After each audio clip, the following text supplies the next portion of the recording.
Големата генералка на Скопје е во полнек, над 100 оперативни возила и 800 работници од синоќа со метли и црева за вода во рацете.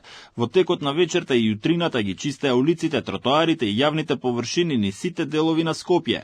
Беше опфатено секое ќоше. Главниот град утрова се разбуди почист, посвеж и поуреден.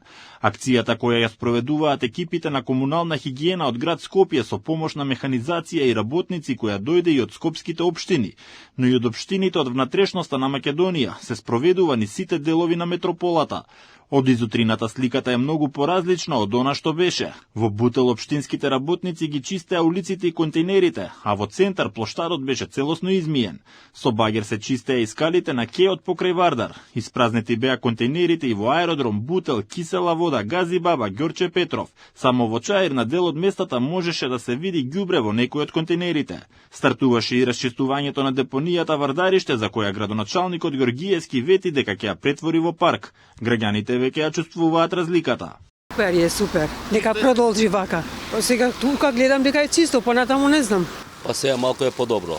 Малку подобро, иначе како што беше катастрофа. Ваката продолжа да биде поубаво, почистоте.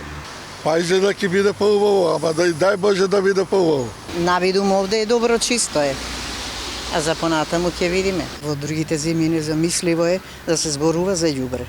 Добре, ќе биде подобро, се надеваме. Ја поздравувам оваа акција и порано сме правеле, биле тие неповрзани активности од страна на повозрастната генерација, но сега гледам и дел и од младите беа и утрово и сега се вклучени, доле зборам аеродром и надоле тој дел и така треба.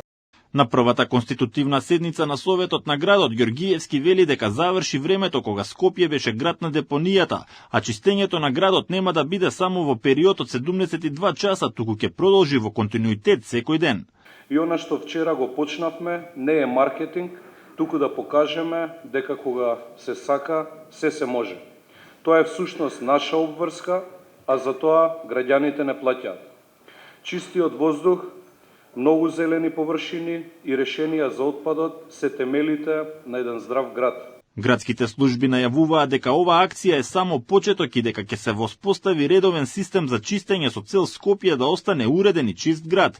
Ѓоргиевски повтори дека целта му е од Скопје да создаде град кој ќе биде пример за чистота, ред, транспарентност и современ урбан развој. Град во кој граѓаните ќе се чувствуваат безбедно, гордо и рамноправно.